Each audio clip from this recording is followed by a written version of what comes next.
Bem, irmãos, irmãos podem tomar assento, por favor. Então, irmãos, finalmente a gente vai falar sobre apologética, depois de a gente ter visto o filme Em Defesa de Cristo, com a história do Lee Strobel, né, o jornalista ateu, que se converte nos Estados Unidos e vira um grande apologeta mundialmente conhecido. Então, quem não teve a oportunidade de ver o filme, tem na Amazon e seria bastante importante. Mas independente de ter visto ou não, então a gente vai começar efetivamente a nossa série sobre apologética. Os irmãos vão poder também compartilhar experiências e fazer perguntas. Então, se ao longo da noite vocês tiverem alguma questão, vocês podem anotar. E no final a gente vai perguntar para o Rodrigo, que vai estar trazendo essa reflexão aqui nessa noite. Irmãos, e há mais ou menos 2 anos atrás que a gente fez o retiro sobre evangelismo, né?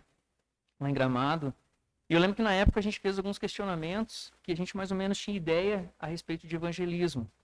E algumas perguntas eram se você tem medo de evangelizar, de não saber, receio de não saber o que dizer, ou falar alguma coisa errada, por exemplo.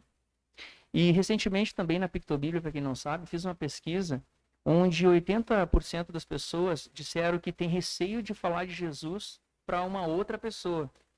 Mas 65% dessas pessoas, ainda na mesma pesquisa, falaram que sabem o que falar de Jesus. Então, falar de Jesus não é um problema. O problema muitas vezes se está em a gente estar com outra pessoa e poder começar um diálogo sobre o assunto. Claro que no retiro a gente falou sobre o fato de o próprio Espírito Santo nos capacita e isso é uma obra espiritual. Não está no nosso esforço em a gente inventar coisas para querer manipular, sei lá, ou convencer aquela pessoa. De fato, é uma obra de Deus sobre as nossas vidas, assim como foi conosco. Mas o ponto agora com relação à apologética é que, ao contrário do evangelismo, onde, entre aspas, a gente vai ao ataque, a apologética a gente vai ter a defesa, a gente vai ter que se munir das nossas defesas para conseguir defender a nossa fé, quando nos fomos perguntados sobre a razão dela.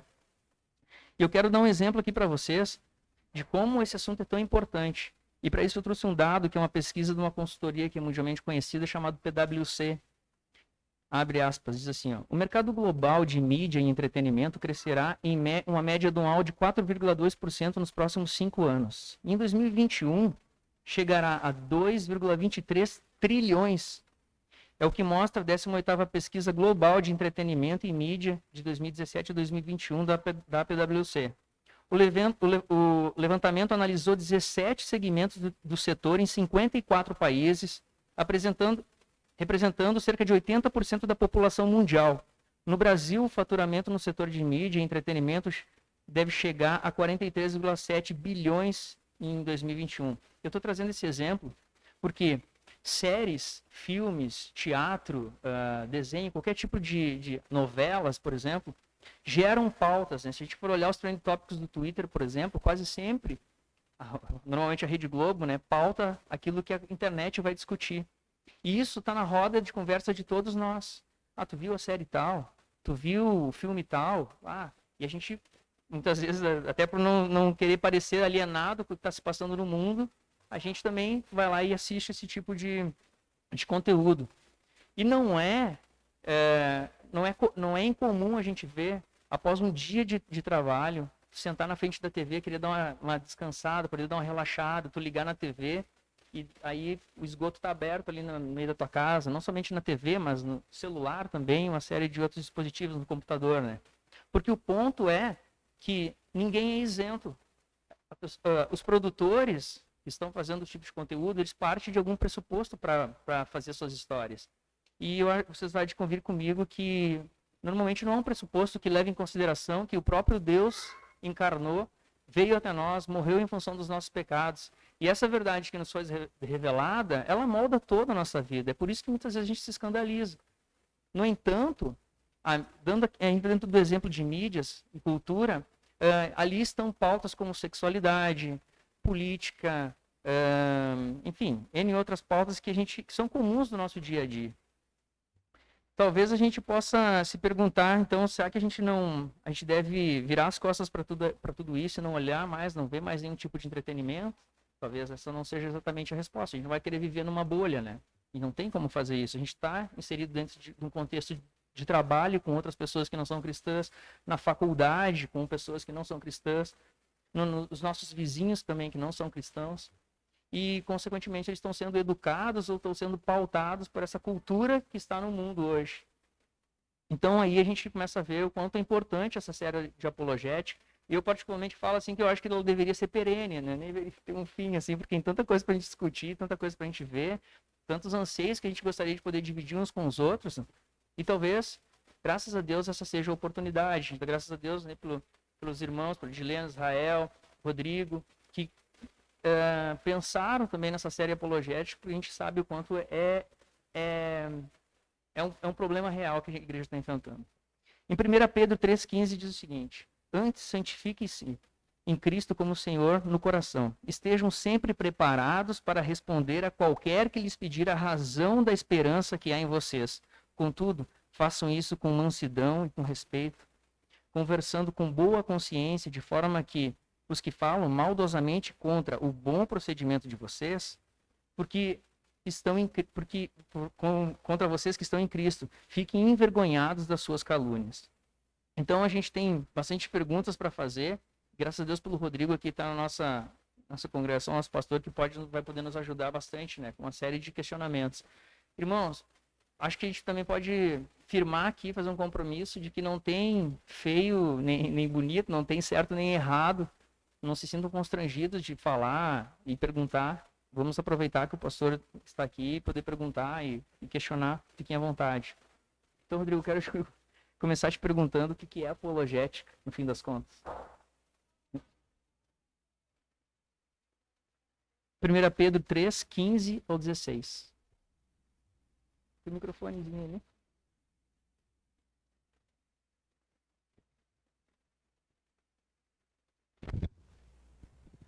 Bom, o que é apologética, né? A primeira pergunta que o Augusto nos fez.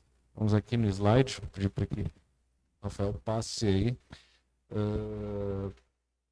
A resposta, né? O versículo que o Augusto leu aqui, esses dois versículos, são os versículos clássicos que a gente sempre usa para dizer por que a apologética é importante. Porque no grego aqui, ó, estando sempre preparados para responder a todo aquele que vos pedir razão da esperança que há em vós. A palavra responder aqui no grego é apologel, aí que vem a palavra apologética. E razão, a palavra de razão da esperança é a palavra logos, né? A palavra logos significa razão, lógica, palavra, enfim, tem esses significados. Pedro está orientando a igreja para que a igreja esteja preparada, então, para falar, para argumentar a respeito da sua fé, ou seja, da sua esperança, aquilo que eles esperam. Ou seja, eles esperam em Cristo Jesus. Eles esperam que um dia ressuscitarão para a vida eterna. Eles esperam um novo céu e uma nova terra. Mas e por que eles esperam isso? Vocês, um incrédulo vai perguntar: por que tu vive essa vida diferente de nós? Por que tu está disposto, inclusive, a morrer por causa desse tal de Jesus aí que vocês dizem que servem? O que leva vocês a crerem nisso? Bom, Pedro está dizendo que nós devemos estar preparados a dar essa resposta, ou seja, a falar, a argumentar, a expor o nosso caso. Aliás, a palavra aqui, apologeu, né? Quando a gente fala assim, apologética, as pessoas às vezes não sabem o que significa apologética. Dificilmente alguém de fora da igreja sabe o que significa, a não ser que talvez estude direito ou filosofia, porque lá no direito, no primeiro ano da faculdade, geralmente a gente tem que ler um livro que se chama Apologia de Sócrates. É aí que a palavra foi usada. O que é a Apologia de Sócrates? É um livro que Platão escreveu, retratando o julgamento que Sócrates sofreu da cidade de Atenas. Ele foi acusado de corromper a juventude, corromper os bons costumes. E então algumas pessoas se levantaram e fizeram a sua defesa, a sua apologia. Então, no mundo antigo, no mundo greco-romano, a apologética era literalmente uma defesa que se fazia diante de um tribunal. Aqui, quando ela é usada na Bíblia, ela tem essa noção, né? Aqui ele bota responder, poderíamos colocar defender, ou poderíamos colocar apresentar. De alguma maneira, ela está relacionada, então, com a ideia de argumentar. Apologética cristã significa argumentar a respeito da nossa fé. Mostrar por que ela pode ser considerada razoável. Vejam, não quer dizer que eu vou provar de uma maneira irrefutável, assim como, faço uma experiência no laboratório e provo que o de Jesus é verdadeiro. Isso não é possível no método científico, não são todas as verdades bíblicas que nós podemos provar dessa maneira. Na verdade, muitas delas nós não podemos provar. Mas a apologética ela vai nos permitir argumentar a respeito da veracidade da nossa fé. Pode passar o outro slide? Então, botei ali, o objetivo da apologética é mostrar a realidade, confiabilidade e a relevância da fé cristã. Realidade, ou seja, a fé cristã, ela está inserida no mundo, ela impactou o mundo. A confiabilidade, ou seja, nós temos razões suficientes para confiar na fé cristã. Porque nós nos baseamos na Bíblia. Mas e por que nós confiamos na Bíblia? Nós vamos mostrar que há um fundamento para entender que aquilo que a Bíblia fala é verdade. Não é simplesmente uma obra de literatura. Não é simplesmente que alguém imaginou e escreveu. Há uma confiabilidade nas fontes que sustentam a nossa fé. Além disso, também nós mostramos a relevância da fé cristã. Mostramos o quanto ela pode, por exemplo, ser boa para o mundo que nós vivemos. O quanto ela pode transformar positivamente. Esse é um aspecto que muitas vezes é negligenciado na apologética. Mas muitas vezes nós vamos, por exemplo, olhar para a história da igreja, nós vamos ver que a igreja teve participação em muitas das chamadas conquistas da humanidade. A própria ideia da abolição da escravidão, por exemplo, ela contou com a participação decisiva de pessoas que tinham convicções cristãs profundas. A transformação do Império Romano. O Império Romano era extremamente cruel antes da cristianização. Ele passou por uma série de transformações. Pensem só um exemplo, o fim das lutas dos gladiadores. Há 2000 anos atrás, as pessoas iam para um estádio, não para ver um jogo de futebol, mas para ver as pessoas se matarem, com requintes de crueldade. As pessoas vibravam como vibram num gol hoje, num time de futebol. Esse tipo de coisa era comum no mundo romano. E não só no mundo romano, no mundo antigo, essas coisas tão terríveis, né? Quer dizer, isso deixou de acontecer depois de um tempo com o impacto da fé cristã. Ou seja, a fé cristã tem uma relevância também, e na apologética nós também mostramos o quanto a fé cristã pode também ser boa, mesmo para aqueles que não creem. Ela tem um impacto que transforma o mundo e produz um mundo melhor, mesmo em relação àqueles que estão incrédulos. Então a apologética ela vai mostrar isso, a realidade, a confiabilidade e a relevância da fé cristã. E a segunda pergunta que te faço é por que é importante para nós, como cristãos, a apologética? Acho que já começou a responder, né? Pode passar o slide aqui. Quando a gente fala em motivos para estudar a apologética, nós poderíamos falar aqui de três principais motivos. Não são os únicos, tá? Mas o William Lane Craig, que é um dos maiores apologistas contemporâneos, ele ainda é vivo, né? Os livros dele exercem um bom impacto desde os meados dos anos 90. Ele fala nos seus livros em 3 motivos principais pelos quais eu, os obreiros e todos vocês que estão aqui precisam ter uma noção, mesmo que básica, de apologética. Por que ela é importante? Em primeiro lugar, por causa do impacto cultural que isso pode ter. Vocês viram aqui na introdução que o Augusto falou, né, dos números, da questão da mídia, do entretenimento e de como isso está formando a mentalidade e formando a cultura. Mas, no passado, antes da existência da internet, da televisão, mesmo do rádio, e mesmo talvez lá no início, no período quando surgiu a TV e o rádio, o impacto que o cristianismo tinha na formação cultural do Ocidente era muito grande. Nós vivíamos em sociedades relativamente cristianizadas, né? Uns chamam isso de cristandade. Não era, é claro que nós não podemos também idealizar demais. Não era o reino de Deus na terra, não era um lugar perfeito, injustiças continuavam a acontecer, aconteciam, sempre aconteceram, porque o ser humano pecador, mesmo que ele seja cristão, ele ainda tem falhas, ele ainda tem erros, isso se traduz também numa sociedade majoritariamente cristã. Mas o fato é que no passado havia um impacto maior do cristianismo na sociedade. E nessa época, evidentemente que, de alguma maneira, as sociedades, nos seus valores, nas suas leis, nas suas relações sociais e familiares, muitas vezes refletiam esses valores cristãos, digamos assim. E não só isso, havia uma cultura comum. Por exemplo, muitas pessoas cresciam na igreja, eram batizadas, ouviam alguma coisa da igreja, depois elas se desviavam, muitas vezes só apareciam na igreja, às vezes no Natal, ou na Páscoa, ou em casamentos, estavam meio que afastadas, mas elas sofreram algum tipo de educação cristã, algum tipo de influência cristã. E para trazer elas de volta para a igreja, não era tão difícil, porque tu falava de Jesus, falava da Bíblia, isso não era uma coisa completamente estranha para elas. Elas conseguiam entender aquilo que era pregado, aquilo que era falado. Então, a evangelização de pessoas, assim como muitos evangélicos aqui no Brasil, a Igreja Assembleia de Deus, ela cresceu trazendo muitos católicos, né? Ela evangelizou muitos católicos que estavam afastados da fé.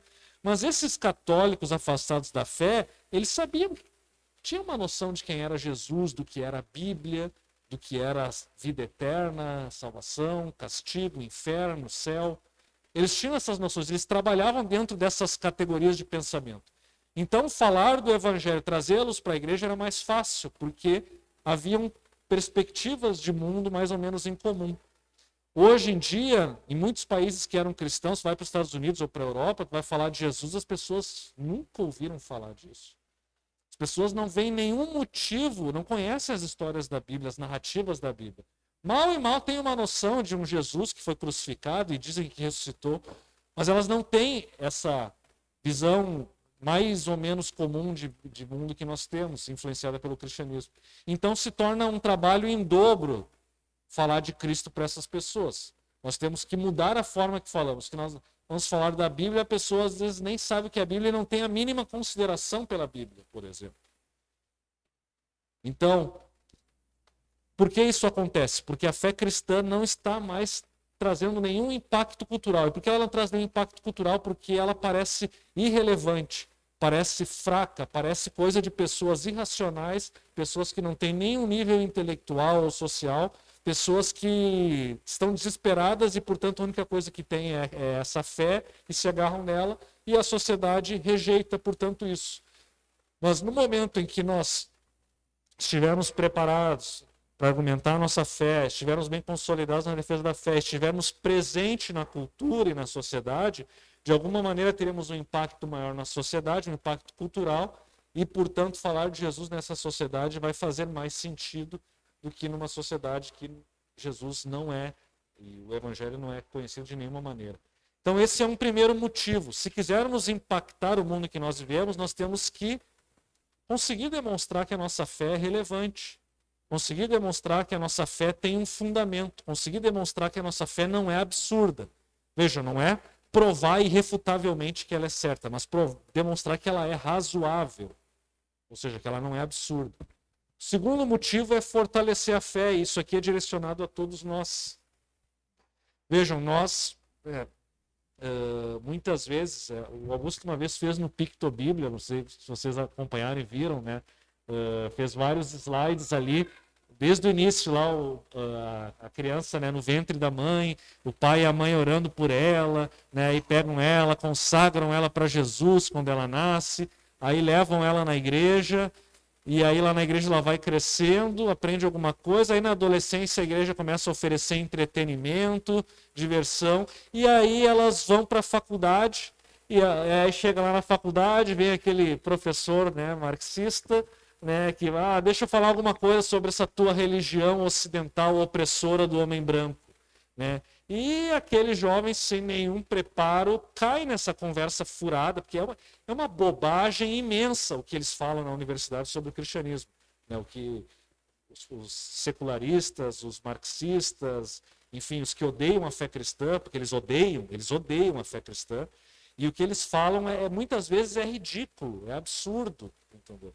Mas esse jovem nunca ouviu falar, nunca esteve preparado para os desafios que ele ia enfrentar na universidade e às vezes até mesmo no colégio, na escola, no segundo grau. E ele ia na igreja, o que ele ouvia ali era entretenimento, ou talvez alguma coisa assim de bons sentimentos, de coração, etc. e tal, o que pode ter lá algum valor, uma utilidade, mas o fato é que não prepara ele para esses desafios. Ele precisa ter essa preparação. Então, a apologética ela vai nos ajudar a dar uma preparação para que quando a nossa fé for desafiada e confrontada lá fora por pessoas bem esclarecidas, por pessoas bem articuladas, por pessoas inteligentes, quando eles colocarem a nossa fé em prova, a gente tem um bom fundamento para rejeitar essas argumentações, para não cair na conversa furada. Evidentemente, vocês podem estar pensando assim, não, mas isso é papel do Espírito Santo, é o Espírito Santo. Sim, o Espírito Santo converte, o Espírito Santo que nos faz perseverar, mas o fato é que o Espírito Santo que nos dá também essa capacidade de conhecer, de ouvir e de aprender esses argumentos. O que vocês estão fazendo aqui é algo que a igreja faz impulsionada pelo Espírito Santo, para que vocês então estejam preparados para dar a razão da fé de vocês e inclusive defender a fé de vocês quando vocês precisarem. No momento de crise, porque todos nós passamos por crise, ninguém aqui é super-herói, ninguém aqui é super-homem. Há momentos que nós pensamos, puxa, né, mas às vezes parece que nada faz sentido. Puxa, né, às vezes isso aqui parece tão estranho. Eu sei que é verdade, mas parece tão estranho. Bom, nesses momentos, ter esse fundamento vai nos ajudar também a nos mantermos firmes. E não só isso, a nossa fé vai crescer, ela vai ser fortalecida. Ou seja, eu vou ter mais confiança. Aí aquilo que o Augusto falou, no retiro a gente falou da evangelização, a apologética e evangelismo elas andam juntas. Por quê? Porque a gente nunca sabe, a pessoa que a gente vai falar de Jesus, a gente nunca sabe o que essa pessoa vai levantar. Geralmente eles vão levantar alguma objeção. E que objeção eles vão levantar? Muitas vezes é uma objeção intelectual. Na verdade, é uma má vontade, mas a pessoa usa uma objeção intelectual para tentar escapar. Mas se nós tivermos ali um conhecimento razoável ali para poder enfrentar essas objeções, a gente vai quebrando barreiras, né? Vai preparando o caminho para que o Espírito Santo faça a sua obra, portanto, e aquela pessoa acolha a palavra, acolha Jesus Cristo, e, portanto, venha a fé. Então, aqui nós entramos já no terceiro motivo, né? Ganhar incrédulos. A apologética nos ajuda a fazer uma cultura mais influenciada pelo cristianismo, onde o cristianismo é levado a sério pela sociedade e pelos não cristãos. Ajuda a fortalecer a nossa fé em momentos de crise, a defender a nossa fé quando somos atacados. E ela também nos ajuda a ganhar incrédulos, ela nos ajuda no evangelismo. Ela vai ser um fundamento importante. E não me entendam mal, não quer dizer assim, então o Rodrigo está dizendo que agora só uma pessoa que conhece os 5 argumentos sobre a existência de Deus, ou que sabe argumentar sobre o problema do mal, só essa pessoa está apta para evangelizar. Não, é claro que não. E a própria Assembleia de Deus é a prova maior disso, né? Igreja que teve um crescimento explosivo no século XX, pessoas muito simples e que muitas vezes não tinham noção desses argumentos. Mas a verdade é que no mundo que nós vivemos, em que as pessoas cada vez mais estão estudando e cada vez mais estão se preparando, é necessário, portanto, que tenhamos um preparo melhor para que na evangelização a gente possa levar cativo todo o pensamento a Cristo. E, portanto, enfrentar pessoas que têm perguntas e dúvidas honestas sobre o Evangelho e sobre Cristo. Muitas pessoas não conseguem crer. Muitas pessoas teriam mais facilidade ou perderiam menos anos da sua vida se elas soubessem fundamentar um pouco melhor aquilo que elas querem crer, mas não conseguem. Então a apologética ela ajuda especialmente essas pessoas que às vezes têm uma abertura ou que querem crer, né, mas por motivos às vezes intelectuais ou pelas mentiras que a cultura conta para elas acabam se fechando à mensagem do Evangelho. Outro questionamento é o seguinte, como a gente pode fazer e também nos preparar para isso? Acho que, sei lá, é um curso acadêmico, é alguma coisa assim, o que tu pode dizer a respeito? Olha, acho que não é necessário fazer um curso acadêmico para ter essas noções de apologética. Basta vocês virem aqui na nossa série, né, a cada 15 dias que vocês já vão estar tendo um bom aprendizado nesse assunto. E se quiserem complementar, a lista de livros, eu tenho ali só alguns, ó, tá ali nos pés ali do Augusto, né? Mas a lista é bem maior do que essa. Né? Livros bons, inclusive alguns que estão na nossa biblioteca aqui. E se não, eu também tenho livros para emprestar, né? Que vale muito a pena. E hoje em dia também na internet vocês encontram muita coisa, né? As palestras e debates do William Lane Craig são muito bons, estão no YouTube, inclusive legendados com português. Debates com muçulmanos que ele tem, debates com ateus. Teve um debate que um ateu, depois de um tempo, se converteu, depois de um debate que ele participou com o William Lane Craig, né? E um outro debate que foi um sucesso nos Estados Unidos, que mais de 170 rádios quiseram transmitir, a igreja lotou com 7.000 pessoas para assistir aquele debate, e o William Lane Craig destruiu com um dos melhores argumentadores a favor do ateísmo. Então, assim, a gente encontra hoje muito material também na internet, muitos bons livros, e aqui na igreja a gente tem esse espaço, então, para discutir, para tirar as dúvidas. E vocês vão perceber também uma outra coisa. Muitas vezes a nossa pregação do púlpito aqui, ela também tem um caráter apologético. E se vocês lerem também algum livro de um escritor americano famoso chamado Tim Keller, né, alguns livros dele são pregações que ele fez. Quem tem uma noção consegue perceber claramente que os livros dele têm um forte apelo apologético. Só que tudo isso é muito sutil. Não é aquela coisa assim, né, meio nerd, assim, com argumentos lógicos, blá, blá, blá, blá. Não, mas ele vai apresentando sutilmente ao longo da mensagem, ele vai argumentando e vai de confronto com os sentimentos e preconceitos do mundo contemporâneo e vai derrubando aquilo ali pela pregação, pela palavra de Deus, pela argumentação. Então, assim, nós vamos ver ao longo do curso assim, diversas maneiras, né, que nós temos, que podemos ser apologéticos e podemos também aprender, né, sobre a apologética. Então, agora a gente vai ter que imprimir uns certificados daí daqui a um tempo pra gente virar curso, né? Mas Só que participar de todos, aí a gente emite um certificado pelo Adendo de Jardim Botânico. No Em Guarda do Lane Craig, ele fala que as pessoas às vezes levavam tão com desdém ele, que muitas vezes nas faculdades que ele ia palestrar, e os caras chamavam, tipo, qualquer um assim, vem o crente, nós vamos acabar com esse crente aqui. Daí ele pegava e estava muito mais preparado para aquilo ali, né? O tamanho desdém que as pessoas tinham por ele. Então, em muitas palestras, ele acabou sendo melhor ainda em função do desdém que o mundo tinha em função dos crentes. Sim.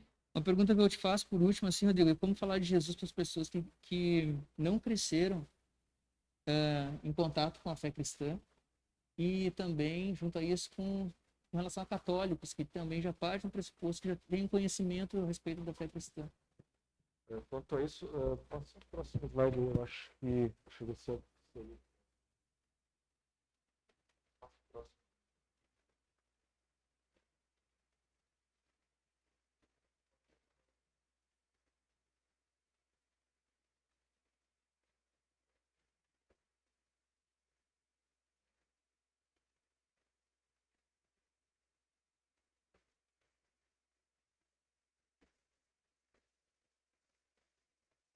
Essa pergunta do Augusto, eu vou responder aqui com os principais passos da apologética. E a resposta dela ela está principalmente aqui no ponto número 2. Mas vamos começar ali pelo primeiro ponto. Quando nós vamos falar do Evangelho, ou sabemos que vamos precisar, de alguma maneira, fazer apologética, ou exercer nosso conhecimento apologético. Eu quero ser uma pessoa que domina o assunto. O que eu tenho que fazer? Em primeiro lugar, a primeira coisa que você tem que fazer é entender a fé que você crê. Quer dizer, é meio difícil eu defender Jesus Cristo se eu não sei quem é Jesus Cristo. Um advogado... Bom, hoje em dia tem muito advogado que defende uma causa sem conhecer ela. Nosso sistema judiciário ele é tão bizarro que tornou isso possível. Mas o certo não é isso acontecer. O certo é que quando tu vai num tribunal defender alguém, tu conheça a causa, os fundamentos específicos que vai ser defendido. E com a fé cristã é importante que a gente conheça. Quase todas as doutrinas cristãs, de alguma maneira, elas podem ser apresentadas de uma forma apologética. O exemplo que eu vou dar aqui é um exemplo que o McGrath dá no livro dele, Apologética Cristã. Ele diz o seguinte: peguem, por exemplo, a teologia da cruz. A teologia da cruz, ela pode ser explicada, a cruz de Cristo, o significado dela, ele pode ser abordado de diversas maneiras a depender do público a quem nós estamos nos dirigindo. Mas evidentemente que para mim ter essa liberdade de usar um ou outro aspecto, eu tenho que conhecer todas as possibilidades que a teologia da cruz me dá. Então estudem sobre teologia, estudem Jesus Cristo, estudem sobre Deus, estudem sobre o Espírito Santo, estudem sobre a igreja, conheçam as doutrinas básicas da fé cristã. Isso é fundamental. Tenham conhecimento bíblico, conheçam as escrituras. Esse primeiro ponto. E aí, pegando esse exemplo, uma vez que eu conheço, por exemplo, a teologia da cruz, eu quero falar de Jesus e quero falar da cruz, e aí eu vou falar para um público que é um público mais, vamos dizer assim, que é um pouco mais essa geração mimimi, assim, mais sentimental, que se sente ofendida por qualquer coisa, que vê qualquer coisa ruim acontecendo e acha que aquilo é muito cruel, muito triste. Então, uma forma de apresentar a cruz é falar, então, que a cruz demonstra o amor de Deus por um mundo sofrido e caído. E não só isso, que o próprio Deus deixa a sua condição, ele não é um espectador lá impassível, a humanidade está sofrendo, que pena, né? Eu vou fazer alguma coisa, daqui a alguns milênios eles estarão aqui no céu. Não, ele toma uma atitude, manda o seu filho, ele assume a condição humana e sofre tudo que o ser humano sofre. Ou seja, é um Deus que se identifica conosco, o amor dele é demonstrado a tal ponto que ele chega a se identificar com o nosso sofrimento. Nenhuma outra religião faz isso. Nenhum outro Deus faz isso. Somente Jesus Cristo, somente o Deus, o Pai de Jesus Cristo faz isso. Então, um argumento assim, ele é muito forte para uma geração que apela muito para o sentimento. Agora, por outro lado, gerações mais antigas que têm uma tendência muito mais forte assim em relação à lei e coisa e tal, talvez valha mais a pena argumentar pela questão da reconciliação e do perdão de pecados, né? Ele paga a penalidade pelo nosso pecado. Esse aspecto do significado da cruz, que é um outro aspecto que complementa aquele primeiro, ele vai ter um alcance mais efetivo, talvez com outro público, um público mais legalista, quem sabe, que enfatiza mais uma moral, fazer as coisas certas. Né? Então, quando nós conhecemos as doutrinas bíblicas, nós conseguimos usar algum ponto dela específico como ponto de contato. Tu tá triste com o mal no mundo? Pois eu vou te falar então do Deus que vai vencer o mal se sujeitando ao próprio mal. E aí apresenta o Evangelho da Cruz. Ele me disse que Deus que ama tanto a ponto de fazer isso, de ele mesmo assumir a condição humana, mandar o seu filho assumir a condição humana, e morrer, e sofrer. Isso é uma demonstração de amor e de relacionamento íntimo conosco. Mas aí vem o segundo ponto. Se por um lado a gente conhece, o segundo ponto, que eu mais ou menos ilustrei aqui já com a teologia da cruz, é justamente conhecer o público ao qual nós falamos. Entender para quem nós estamos nos dirigindo. E as duas referências que eu coloquei ali são dois exemplos bíblicos muito claros, né, de como o nosso discurso pode variar conforme o público que nós nos dirigimos. Abram aí sua Bíblia em Atos capítulo 13, a partir do verso 16. E depois nós vamos ler também uma parte de Atos capítulo 13, capítulo 17 também, a partir do verso 16. Mas acompanhem essa leitura com muita atenção. Vejam a maneira como Paulo prega o evangelho para os judeus. Atos capítulo 13, verso 16. Então Paulo se levantou e, pedindo silêncio com a mão, disse: Homens israelitas e vós, homens tementes a Deus, ouvi. O Deus deste povo de Israel escolheu nossos pais, exaltou o povo quando eram estrangeiros na terra do Egito, de onde os tirou com braços poderosos. Ele os suportou no deserto por quase 40 anos, depois de destruir as 7 nações da terra de Canaã. Deu-lhes o território delas por herança. Isso tudo levou cerca de 450 anos. Depois disso, deu-lhes juízes até o profeta Samuel. Então pediram um rei, e durante 40 anos Deus lhe deu como rei Saul, filho de Quis, homem da tribo de Benjamim. Depois que tirou Saul, deu-lhes Davi como rei, do qual também testemunhou, dizendo: Achei Davi, filho de Jessé, homem segundo o meu coração, que fará toda a minha vontade. E da descendência deste, conforme a promessa, Deus trouxe a Israel o Salvador, Jesus. Antes do aparecimento dele, João pregou a todo o povo de Israel um batismo de arrependimento. Mas ao concluir seu ministério, João dizia: Quem pensais que eu sou? Eu não sou Cristo, mas depois de mim vem aquele de quem não sou digno de desatar as sandálias do pé. Irmãos, filhos da linhagem de Abraão, e os que dentre vós temem a Deus, foi a nós que a palavra desta salvação foi enviada. Pois os que habitam em Jerusalém e suas autoridades não reconheceram Jesus e, condenando-o, cumpriram as palavras dos profetas que são lidas todos os sábados. E mesmo não encontrando nele nenhuma acusação digna de condenação à morte, pediram a Pilatos que ele fosse executado. E quando terminaram de fazer todas as coisas que haviam sido escritas a respeito dele, tirando-o do madeiro, puseram numa sepultura. Mas Deus o ressuscitou dentre os mortos, e ele foi visto durante muitos dias pelos que haviam subido com ele da Galiléia para Jerusalém, os quais são suas testemunhas para o povo.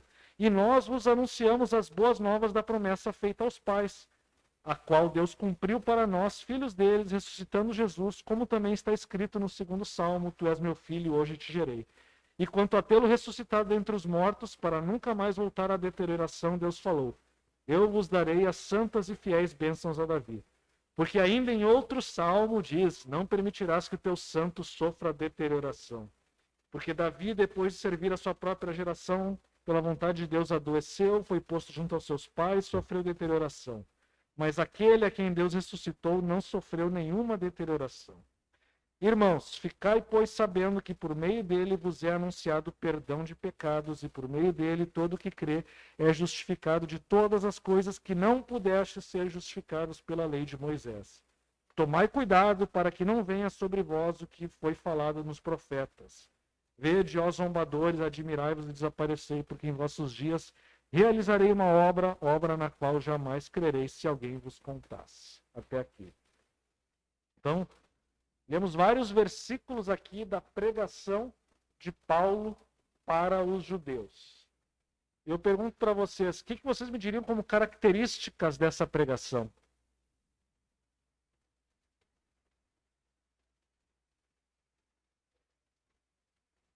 História de Israel. História de Israel, não, história do povo de Israel. O povo sabia também do que ele estava falando. E vejam que ele chama eles de irmãos, vocês que temem a Deus. Irmãos israelitas, vós tementes a Deus. Ele está falando para um público que é crente, de alguma maneira já é crente, já conhece a Bíblia, já conhece as Escrituras.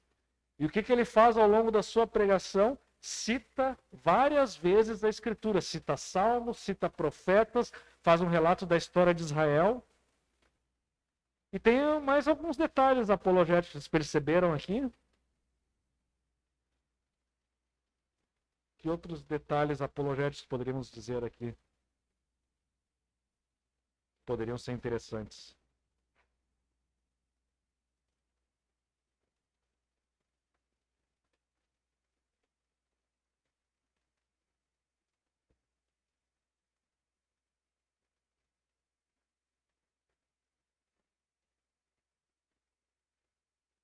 Eu mencionaria dois detalhes aqui que mais ou menos apologéticos.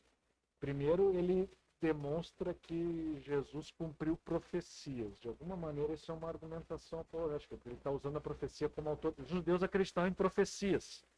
Já que os judeus acreditavam em profecias, então eles diziam, já que vocês acreditam nisso, Jesus cumpriu essa e essa profecia que estão falando aqui. Então, ganhava mais credibilidade o argumento dele ao apelar para uma autoridade, algo que os judeus tinham como autoridade. E um outro aspecto, que aqui independe de ser judeu ou não, ele diz que Jesus ressuscitou e que ele foi visto durante muitos dias pelos que haviam subido com ele da Galiléia para Jerusalém, os quais agora são suas testemunhas para o povo. Então ele está dizendo que haviam testemunhas oculares da ressurreição. E aqui ele está também argumentando apologeticamente. Olha, eu estou falando aqui, Jesus citou, mas se vocês estão na dúvida, tem testemunhas oculares disso. Ele ressuscitou dos mortos e eles viram. Então, percebam aqui, essa característica. Aqui Paulo está pregando para o povo de Deus, que ainda não havia sido convertido a Cristo, mas que foi criado, educado naquela cultura. Então, aí respondendo de alguma maneira, quando a gente vai pregar para alguém que é católico, vai falar de Jesus para alguém que é católico, ou para alguém que é desviado, ou para alguém que cresceu na igreja, mas nunca chegou a se batizar, ou nunca se interessou muito a sério por Jesus, né? Para essas pessoas, nós muitas vezes vamos apelar à própria autoridade da Escritura, porque muitas vezes essas pessoas têm essa noção, elas respeitam como autoridades, elas estão decepcionadas com alguma coisa, estão afastadas, não querem sujeitar, mas elas ainda têm uma vaga. Primeiro, que elas conhecem um pouco da Escritura, e nós podemos usar a Escritura, e segundo, que elas têm algum respeito pela Escritura. Então, podemos, de alguma maneira, talvez fortalecer os nossos argumentos em prol da confiabilidade da Escritura, né, e falar de Jesus a partir disso, como Paulo fez aqui com os judeus, né? Nós já presumimos que a pessoa tem alguma noção e trabalhamos a partir dessa realidade. Mas o próprio Paulo, ele foi rejeitado, a mensagem dele era majoritariamente rejeitada pelos judeus, e ele foi pregar aos gentios. E chega um momento, então, que ele vai para Atenas. Em Atenas, nós temos, então, a pregação modelo para aqueles que não conhecem absolutamente nada a respeito do Deus da Bíblia. E aí, a partir do verso 16 do capítulo 17, nós temos essa pregação. Observem aqui, vamos ler alguns versículos, então, a partir do verso 16 do capítulo 17 de Atos. Enquanto Paulo esperava por eles em Atenas, sentia grande indignação vendo a cidade cheia de ídolos. E por essa razão discutia na sinagoga com os judeus e os gregos tementes a Deus, e todos os dias na praça com os que ali se achavam. Alguns filósofos epicureus e estoicos puseram-se a debater com ele. E uns perguntavam: o que este falador quer dizer? E outros diziam: parece ser propagador de deuses estranhos, pois Paulo anunciava a boa nova de Jesus e a ressurreição. Então o tomaram e o levaram ao Areópago e disseram: podemos saber que ensino novo é esse de que falas? Pois estás nos anunciando coisas estranhas, portanto queremos saber o que é isso.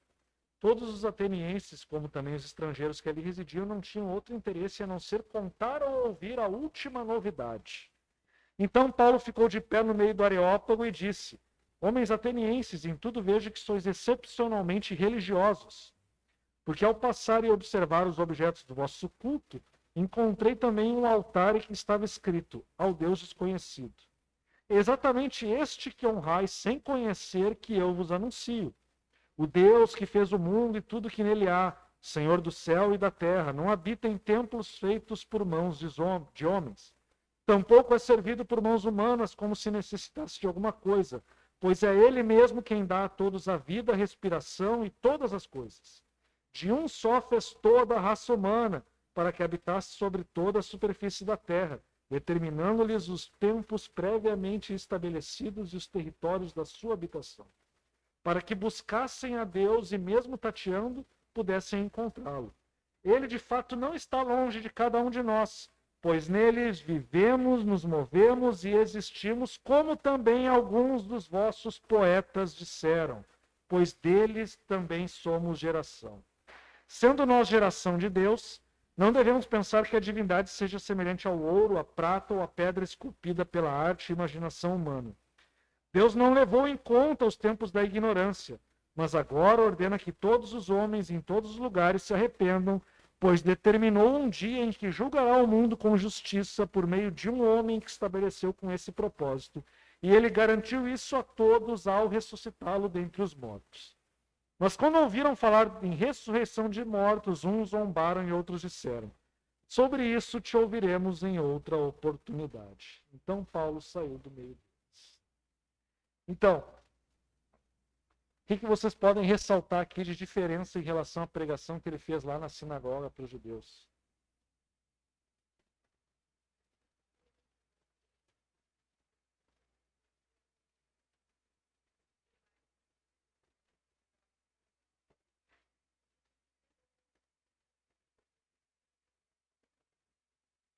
Exatamente. Vejam que aqui, ó, é exatamente isso que se trata de conhecer o público.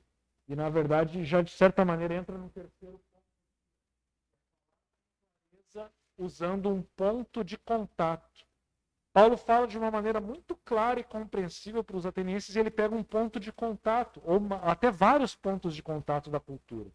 Ele estava falando com filósofos estoicos e epicureus. E ele vê também no altar ao Deus desconhecido. E ele aproveita para falar isso. Eu vejo que esses caras são religiosos. Vou falar de religiosidade aqui.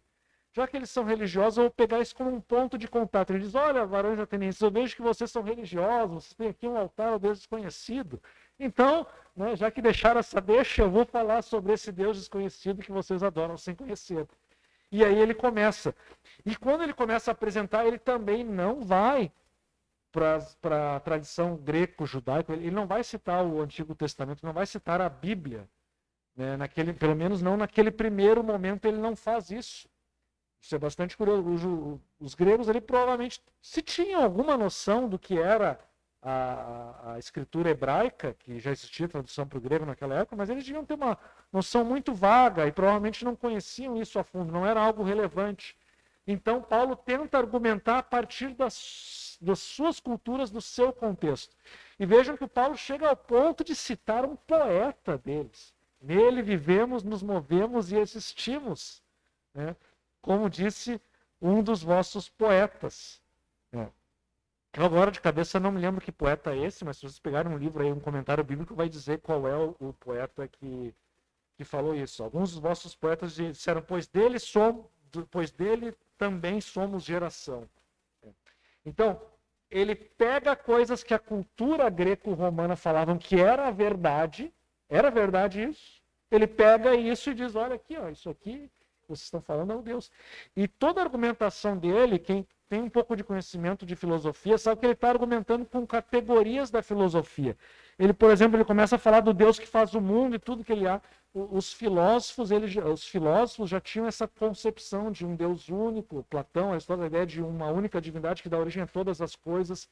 Os filósofos, de uma maneira geral, rejeitavam aquele politeísmo geral que havia no culto greco-romano. Eles achavam que isso aí eram apenas coisas simbólicas ou ultrapassadas, mas o correto é dizer que havia um Deus criador. Ele também vai argumentar que Deus não precisa ser servido por mãos humanas. Isso também vai na linha do pensamento dos filósofos que achavam que era tudo superstição, aqueles sacrifícios que faziam nos templos pagãos, etc. e tal. Ele quem dá a todos vida, respiração em todas as coisas, de um só fez a raça humana. Esse é um fundamento da filosofia estoica. A igualdade fundamental de todos os seres humanos. Os estoicos defendiam isso. Inclusive, alguns estoicos eram contra a escravidão por causa disso. Eles podem parecer chocantes, mas a ideia de igualdade fundamental do ser humano vem da fé. Sim, mas também na filosofia estoica havia essa concepção. E Paulo está pegando o que tem em comum entre o cristianismo e a filosofia para apresentar Jesus Cristo. E aí ele vai indo. Gerou Deus, ele está falando genericamente sobre Deus. Né?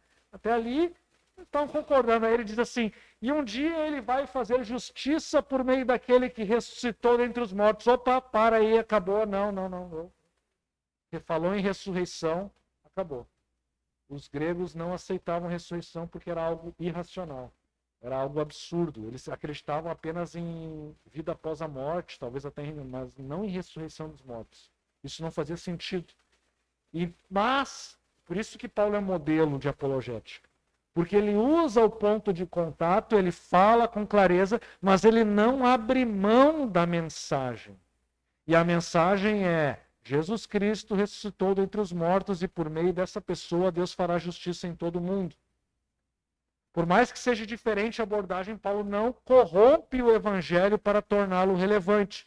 E por ele não abrir mão dessa verdade, a maior parte dos gregos, dos filósofos de Atenas, rejeitou a sua mensagem. Alguns creram, a grande maioria não creu, e Paulo saiu dali. Alguém pode dizer assim, foi um fiasco esse discurso apologético de Paulo. Não foi um fiasco. Algumas pessoas se converteram. E normalmente é assim, mesmo quando pregamos a Bíblia, também são algumas pessoas que se convertem. Raramente, a não ser em situações mais excepcionais, como uma ação poderosa, raramente multidões se convertem de uma só vez. Mas sempre há alguns quando a palavra é plantada, quando ela é falada com sabedoria, que se converte. E Paulo aqui anunciou o evangelho e anunciou isso com clareza de uma maneira apologética, usando pontos de contato com a cultura do seu tempo. E assim apresentou a Cristo. E assim, portanto, o que Paulo faz seria, como, então, concluindo, então, finalmente, a resposta à tua pergunta, né? Como que eu falo o evangelho para alguém que nunca ouviu? Esse é o desafio. Tem que conhecer o que essa pessoa acredita, o que impacta ela. Talvez alguma música, né, seja muito impactante. Olha, sabe aquela música que tu gosta ali? Semana passada o Israel mencionou aqui uma música, né, na pregação, era do YouTube, a música. Mencionou uma música do YouTube que falava uma verdade que já estava lá no livro de Eclesiastes. Então, muitas vezes, música, coisas da cultura, às vezes tem uma leve inspiração bíblica, teológica, ou pelo menos se não tem inspiração bíblica teológica, tem algo em comum.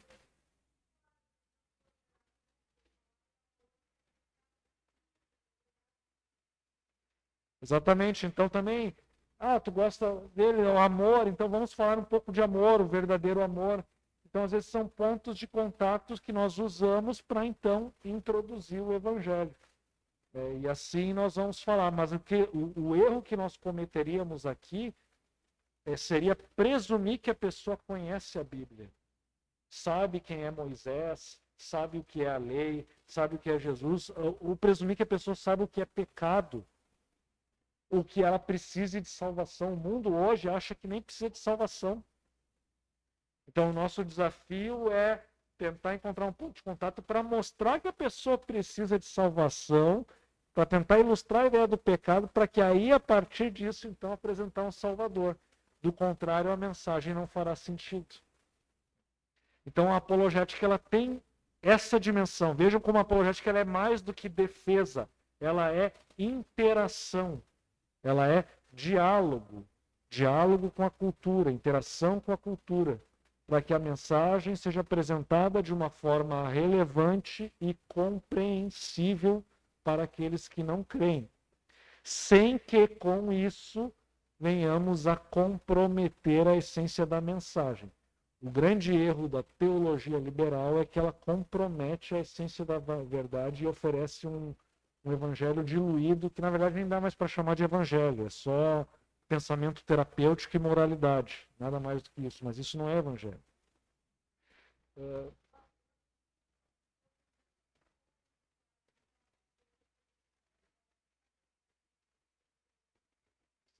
Eu vou falar um pouquinho sobre isso. E o ponto 4 aqui, de alguma maneira eu já falei, né?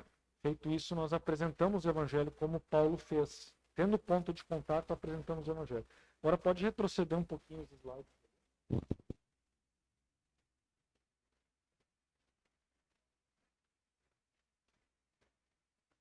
Só para... Aqui, os 3 elementos, então, da apologética, só para deixar claro, né? Defesa da fé, quando nós argumentamos pela razoabilidade da fé cristã, ou dizemos que ela apresenta uma visão que explica melhor as coisas do que as outras visões de mundo, por exemplo, o ateísmo, o naturalismo, o islamismo, o budismo, o espiritismo. São visões de mundo que explicam, mas não explicam tão bem. A fé cristã explica melhor. Esse é o aspecto da defesa da fé. Ou mostramos que é razoável acreditar que a Bíblia é uma fonte de informações confiável. É razoável acreditar que Jesus ressuscitou. Esse é o aspecto de defesa da fé. O outro aspecto é a apreciação da fé. É talvez o aspecto mais difícil. Talvez consigamos abordar um pouco disso na nossa série, ainda que não é o foco. A apreciação é fazer com que a pessoa deseje acreditar naquilo. Ela olha para a fé, ela olha para a igreja, ela olha para a nossa vida e vê algo de belo, de bonito.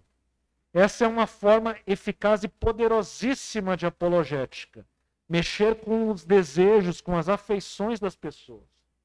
Quando as pessoas olham para a igreja e veem ali uma comunidade, a comunidade cativante, onde as pessoas de todas as etnias, de todas as faixas etárias, de todos os níveis sociais têm comunhão, são como uma família, elas veem que tem algo diferente. E aí elas querem acreditar que aquilo é verdade. Essa é a apologética da apreciação. É um aspecto de que a gente mexe com as afeições, com os sentimentos da pessoa. Isso vai muito além da razão. Aqui a gente tenta alcançar o coração da pessoa. O propósito da pregação, inclusive, é esse, alcançar a afeição. Porque não adianta eu acho que é possível que Jesus exista, mas se eu não quero acreditar nisso, não adianta. Eu tenho que alcançar o coração da pessoa. Então, essa apologética da apreciação da fé cristã também é uma dimensão importante, só que ela não é tão focada no racional, mas mais na afeição e na beleza.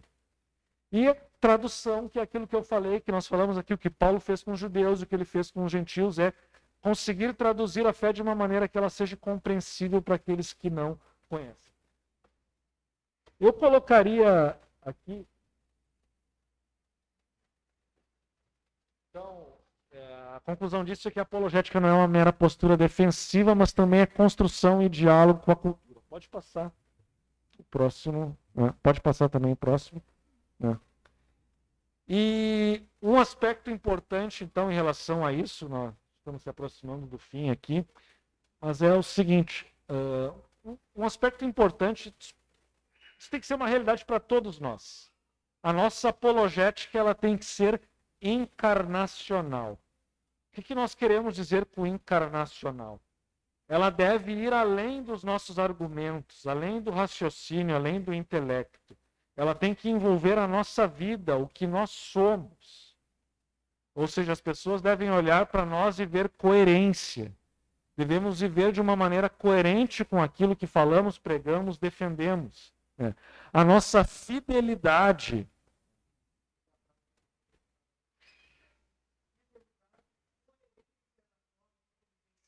a fé é fundamental na era pós-moderna que nós vivenciamos. Veja, o Brasil ainda por ser um pouco mais atrasado que os países da Europa e Estados Unidos, a pós-modernidade ela vai entrando aos poucos, ela não é assim uma influência que pega todas as classes sociais do Brasil, mas ela está crescendo cada vez mais, principalmente com a disseminação das comunicações, da internet e com a popularização do ensino e do ensino superior, as pessoas vão tendo contato com o pensamento pós-moderno, mais relativista, menos racionalista, com menos enfoque em pensamento racional e mais enfoque em narrativas, mais enfoque no sentimento e enfoque em estilos de vida coerentes. Então as pessoas querem que o nosso estilo de vida seja coerente. Elas vão avaliar a veracidade da nossa fé pela coerência do nosso estilo de vida. Falamos em amor, vivemos em amor, falamos em fé, realmente acreditamos quando passamos por situação difícil ou mostramos incredulidade? É isso que, portanto, que deve haver em nossa vida. Temos que encarnar a apologética. Temos que viver aquilo que nós argumentamos. É isso que vai ser mais eficaz, que vai tornar mais eficazes os nossos argumentos. Senão, a nossa apologética vai ser eficaz aqui num debate, mas no dia a dia com as pessoas não vai ser eficaz. Pode passar. Volta um ali.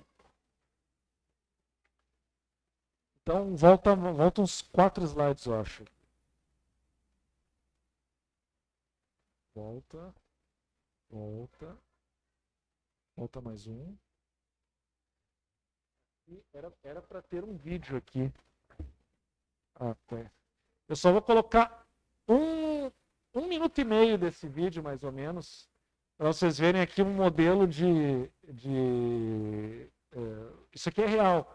Os caras fizeram um teste, botaram uma banquinha lá. Eu sou ateu, convença-me do contrário. Na marcha para Jesus. Aí o pessoal foi tentar argumentar. E não foi assim muito feliz, assim, alguns exemplos que a gente viu ali. Consegue colocar ali? O vídeo todo tem 17 minutos. Mas a gente vai assistir só uns 2.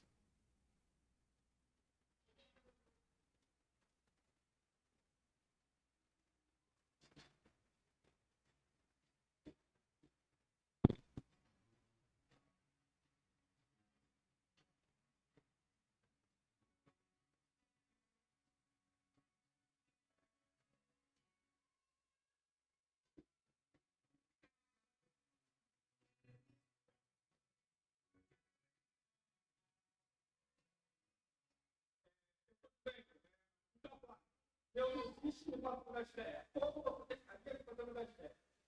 Bom, existe várias coisas. Aquela palavra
reais, e quatro números. 4 no criativo.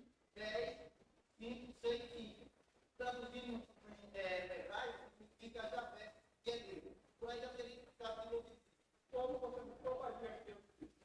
A gente trabalha com uma pergunta. Não é uma forma de provar. Mas eu vou fazer uma pergunta para você. Qual que é essa marca de bolacha? Eu não sei, porque eu não sei marcas de bolacha.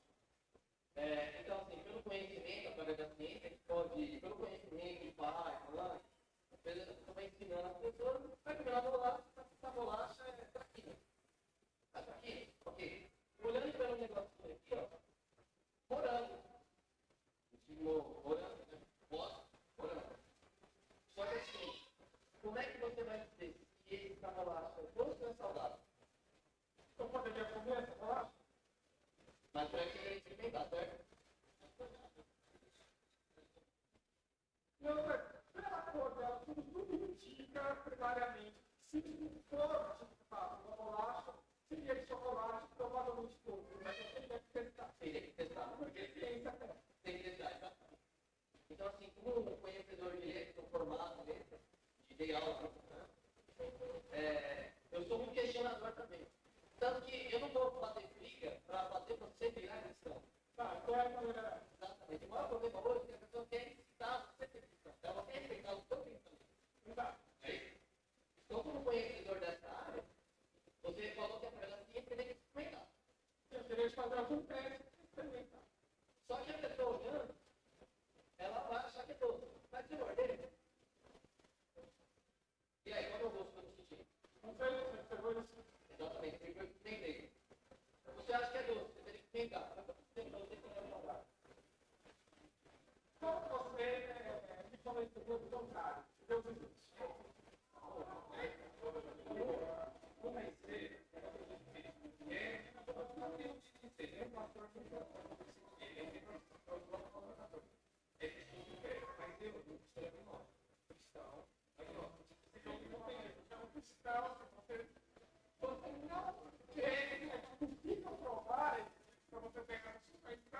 Convencer pode ser, não, mas você tem a ideia de ok, mas é possível convencer a pessoa do que existe. Então, deixa eu falar das coisas do universo. Mas por uma simples vez, nunca a ciência nunca vai explicar Deus. É como se você criasse um ser super poderoso. Como se você criou um robô que vai acabar com todo mundo. Esse robô nenhuma arma vai conseguir matar ele. Não está ajudando então para Deus que o robô está sendo, cara. Não. Eu não entendi o seu lado. Então, você criou esse robô, você já vê. Você criou o seu robô. O seu robô vai matar todo mundo. Certo? Você vai matar ninguém porque o seu robô não é uma arma, não tem uma variação nenhuma. Quem é que vai conseguir parar esse robô? Será que a gente vai tirar ele da tomada? Mas quem está no futuro? Provavelmente quem criou? Você. Tá. Ou alguém que possa estudar para baixo, mano, só vai chegar, nunca vai chegar o Criador. E ele já explica, com muita coisa na ciência, não deixa de acreditar em mim. Ele explica na Bíblia. Certo? A Bíblia é o livro mais rico do mundo, mais bonito do mundo. As pessoas são tão burras. A grande maioria das pessoas são tão burras ao ponto de não entender que Deus existe. Mas calma aí, você concorda que as pessoas podem sentir coisas que não. Pode falar. Então, como você está? Então, se vocês quiserem ver, a gente coloca. Ele tem 17 minutos esse vídeo aí. Mas, de uma maneira geral, ali o pessoal não estava muito. Exatamente, né? E aí, lembrando, né, que está lá na palavra, né? Pedro diz para defender a razão da nossa esperança com mansidão.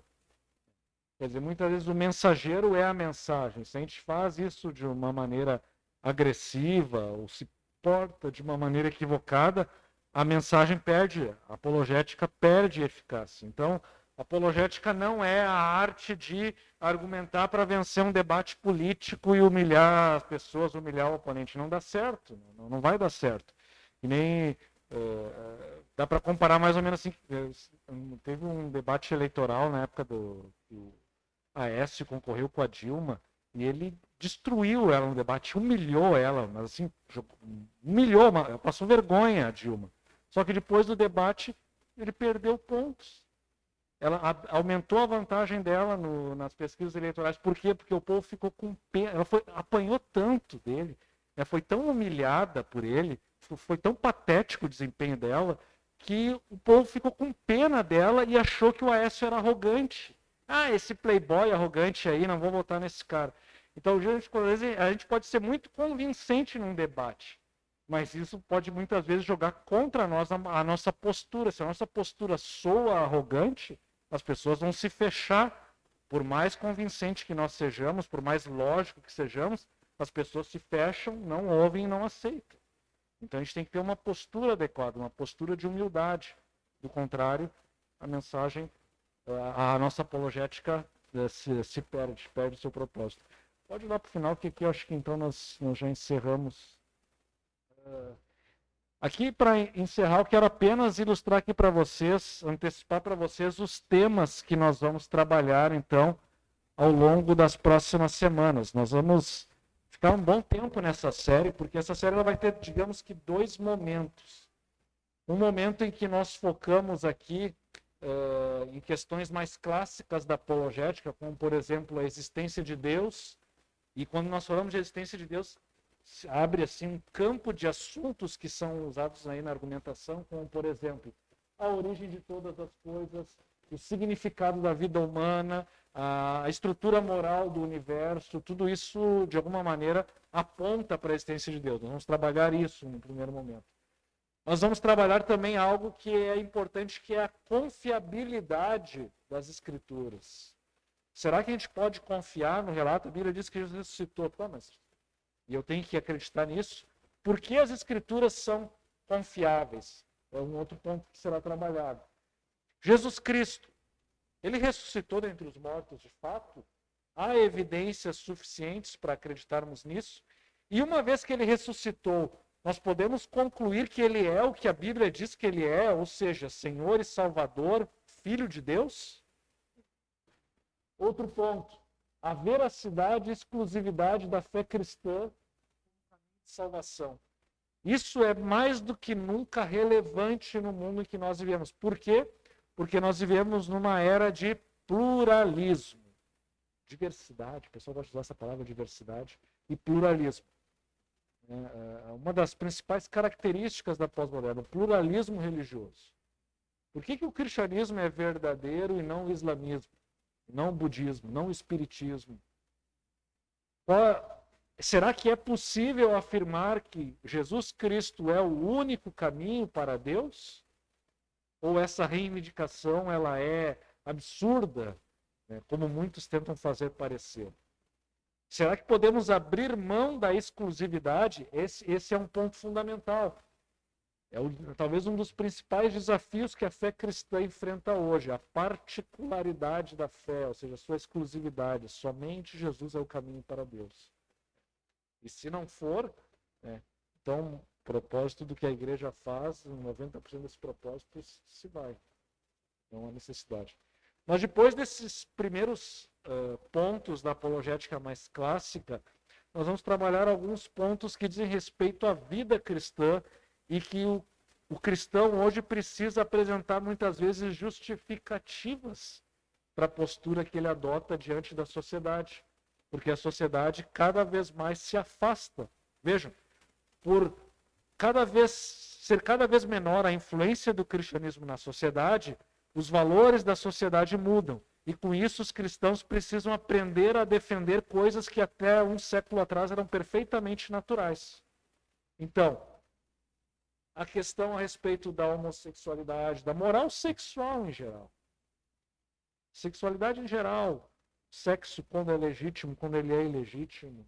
Quando é pecado, quando não é. E que tipo de sexo, que tipo de sexualidade. Por que tem que eles gostam de usar a heteronormatividade, né? Por que isso é importante? Né? Aborto. o que a fé cristã tem a dizer a respeito do aborto e por que o cristianismo entende que o aborto é errado. Coisa que era pacífico no mundo ocidental há menos de 100 anos atrás e agora, cada vez mais, né, cresce a onda pela liberação do aborto. O racismo, uma questão também, o que a fé cristã tem a dizer a respeito disso. Pobreza, e várias outras questões, álcool, alcoolismo, uso de drogas, meio ambiente. Qual a posição do ser humano? Teve uma polêmica recente, né, que alguém lá teve a infeliz ideia de escrever que a natureza era a nossa irmã. Parece até culto pagão, né, da antiguidade, né? Daqui a pouco estamos falando da Pachamama aí, né, da Mãe Terra. Então, falar do meio ambiente também qual a postura da fé cristã diante dessas constantes transformações do meio ambiente, essa consciência ambiental que tem surgido também nos últimos tempos, né? Desobediência civil, é legítimo desobedecer às autoridades? Em que circunstâncias? De que maneira? Então vejam que nós temos aqui muitos assuntos, né? E a apologética, portanto, diz respeito não apenas a Deus, mas também a nós e ao nosso modo, o estilo de vida. E por que esse estilo de vida é legítimo, é correto e é certo? Porque os valores cristãos são corretos. Então fica o nosso convite para que vocês participem, né, da série, estejam conosco aqui no primeiro e terceiro domingo de cada mês. Sábado. Primeiro e terceiro domingo é a ceia, né? Mas no primeiro e terceiro sábado de cada mês, né? E no domingo, claro, né? Vejam só, né? Sempre que houver a série apologética no sábado, no dia seguinte de manhã tem ceia. Nunca se esqueçam disso. E tem ceia, é estratégico, né? Para que ninguém use a desculpa. Fui dormir tarde da série, aí não vim no culto. Se veio no culto, perdeu a ceia. Se perde o culto, perde a ceia, né? Então não vai ficar sem cear, não dá para ficar sem cear, né?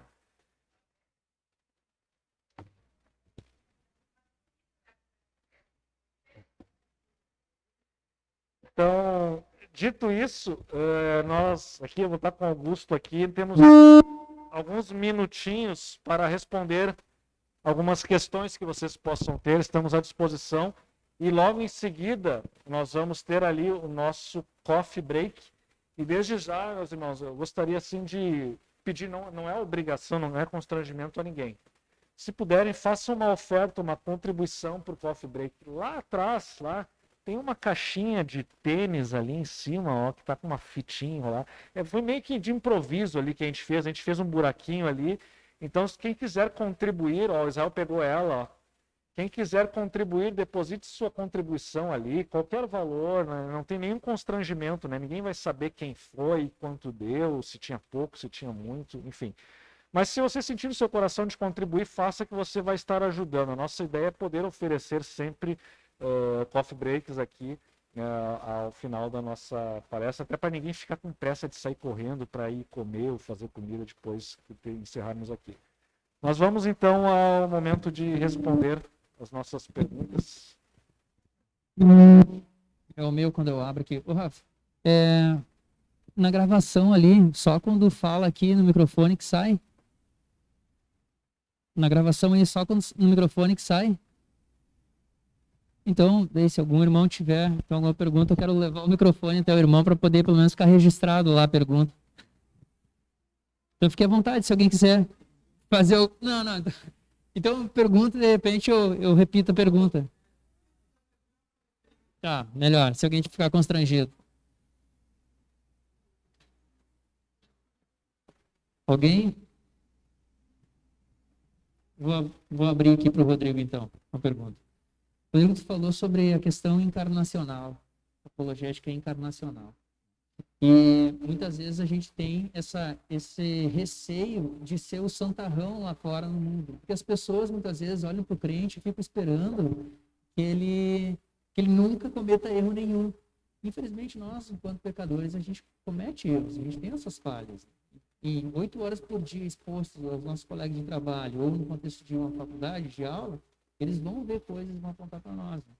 Então, como eu lido com isso no momento que eu tiver uma oportunidade, para que eu não me sinta indigno de estar falando aquilo ali, mas que realmente tenha coragem e saiba aproveitar a oportunidade que Deus deu, assim, com relação à culpa, né? Não se sentir culpado.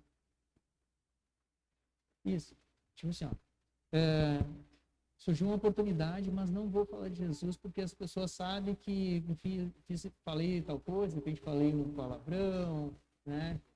Ela não vai me dar ouvidos. Como devo lidar com isso para aproveitar o momento e poder fazer apologética? Faz isso. É que nem aquele desafio, né? Tu não bota um adesivo no carro ali de Jesus ou coisa e tal, porque a forma como tu dirige pode ser problemática, né?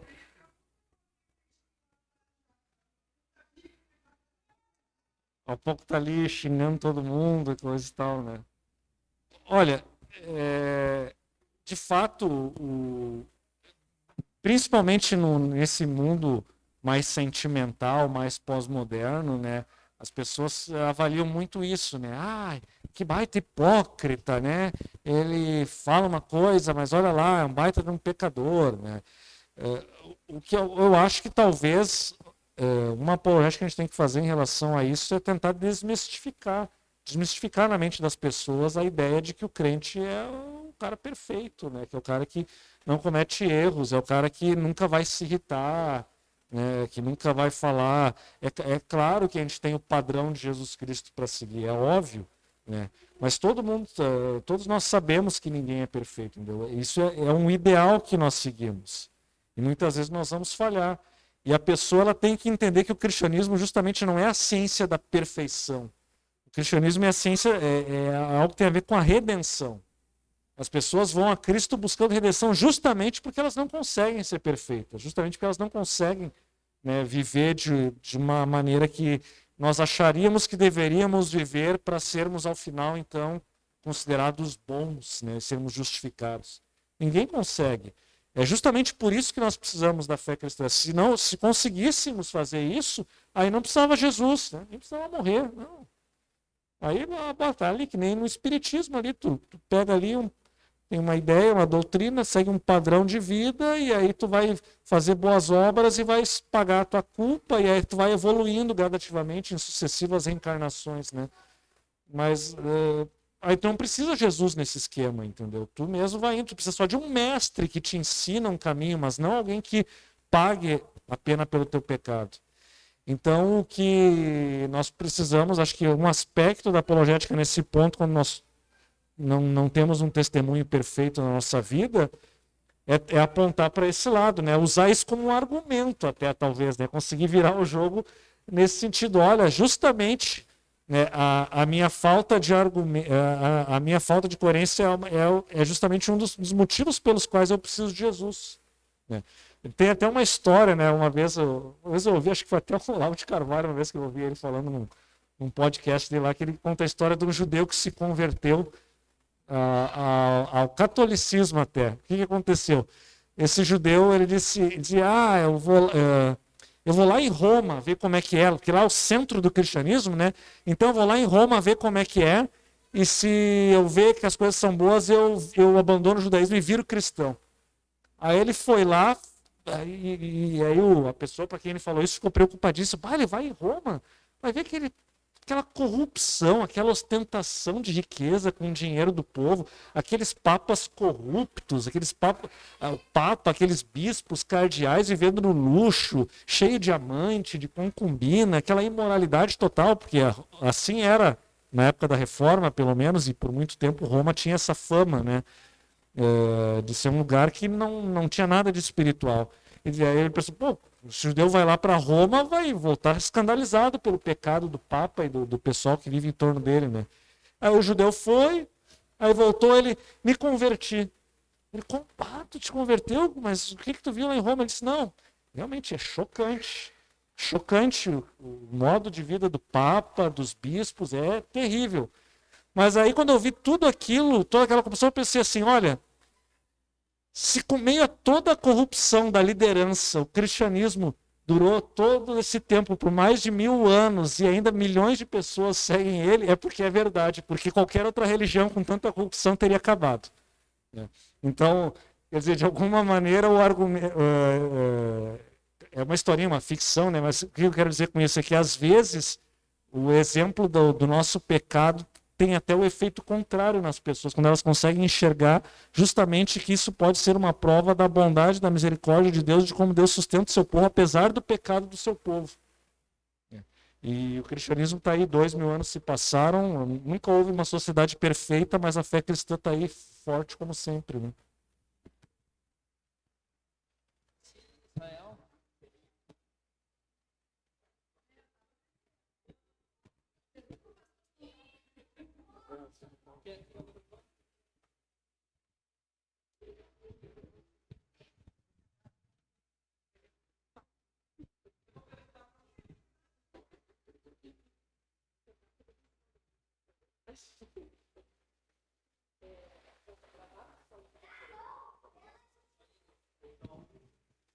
Bom, então, Rodrigo, é o seguinte, eu fico pensando nessa questão, quando eu vi o vídeo ali, nessa questão dialógica, da conversa, assim, direta no argumento, né?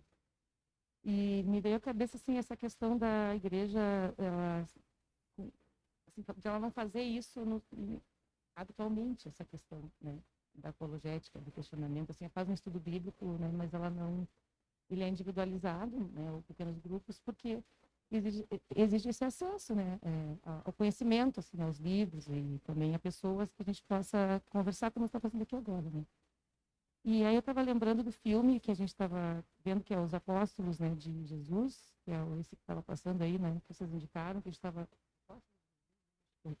Não é. Não, esse que estava passando é The Chosen, Os Escolhidos. Tá, eu estou meio cansado bastante. Então eu pensei assim sobre, será que naquele momento em que que Jesus está com os apóstolos, né, que eles estão mais reunidos de uma forma mais próxima, aquele filme ele fala muito com essa ideia para mim, assim, embora naquela época não tivesse assim tinha Jesus, não precisava de livros, não precisava de ninguém, né, para conversar.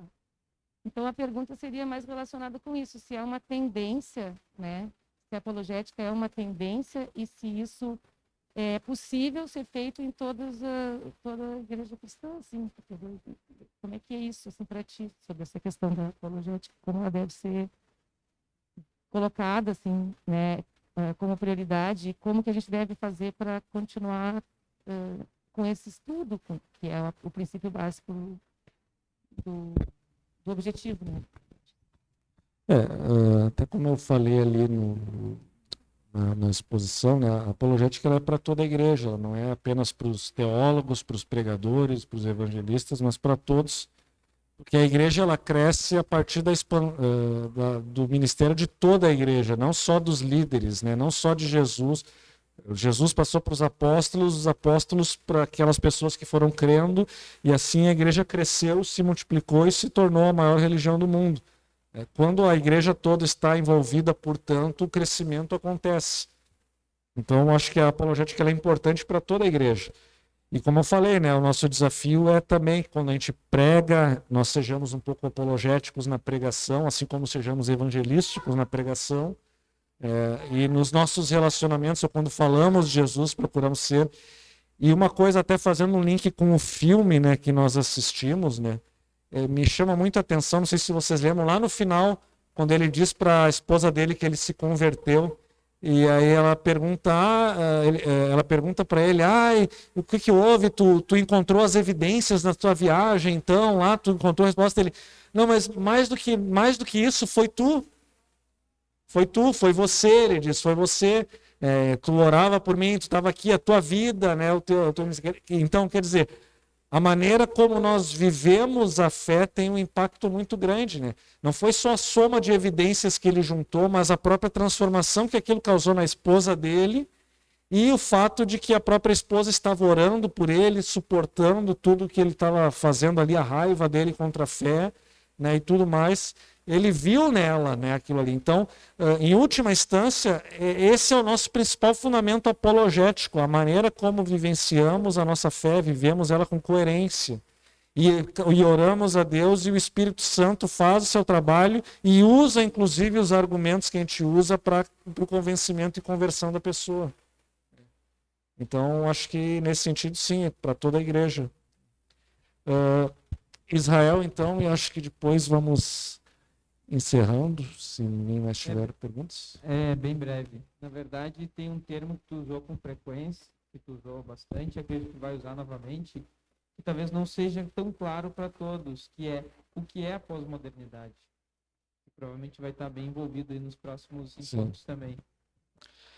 Eu acredito que mais adiante nós, quando tratarmos de alguns assuntos, vamos explicar assim mais ou menos o que é pós-modernidade, mas dá para dizer assim, ó, que a pós-modernidade é uma espécie de se por um lado ela afirma as conquistas da modernidade, tipo o primado, na modernidade nós tínhamos a ideia de progresso, de razão, de crescimento da humanidade, o humanismo. A pós-modernidade ela questiona essas conquistas, ela diz que a razão já não oferece uma explicação única para todas as coisas, não há explicações unificadas, não há uma única narrativa para as coisas que existem, mas múltiplas narrativas, não há há geralmente uma concepção de que a verdade ela é relativa, ela é condicionada historicamente, a cada período histórico ou a cada tipo de cultura, cada tipo de povo tem a sua verdade.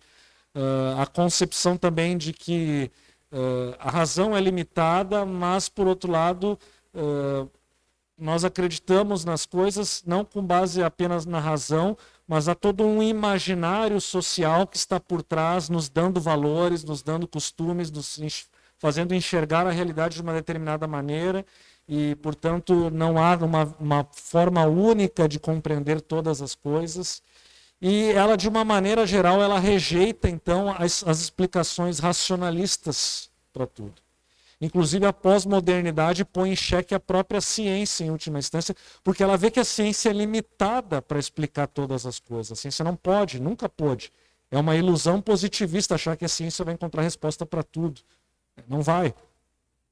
E a pós-modernidade percebe isso e explora isso. E ela também explora o fato de que não há uma verdade única. E ela é contra o uso excessivo da razão, ela é contra o racionalismo, que era característica do iluminismo. E ela vai valorizar, então, talvez alguns aspectos como intuição ou outras formas de saberes, como se diz, né? Isso impacta, por exemplo, os currículos escolares, que vão mudando cada vez mais e cada vez mais refletem menos aquela visão iluminista da modernidade, mais uma perspectiva pós-moderna que tenta estudar tudo meio junto e, ao mesmo tempo, não de uma maneira tão racionalista, enfim. Daria aqui uma aula só para explicar mais ou menos o que é a pós-modernidade.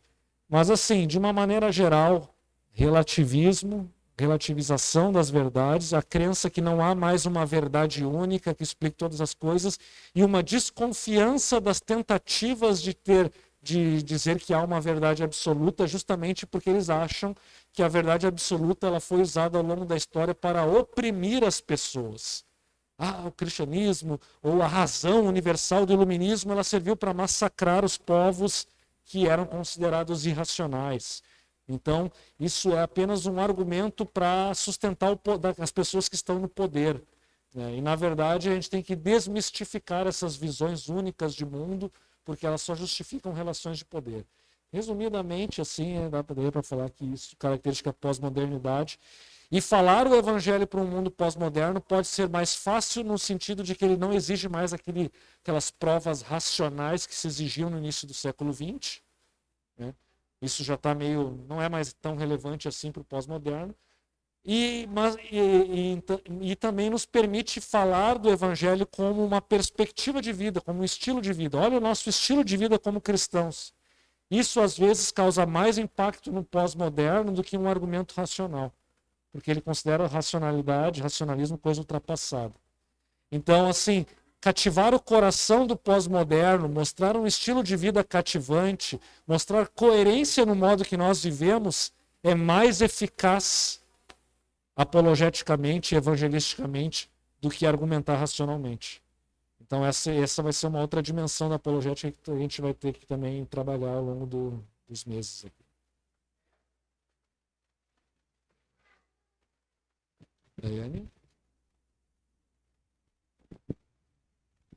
Acho que acabou que o Jamil que respondeu um pouco nos comentários que tu fez agora, com relação às provas, né?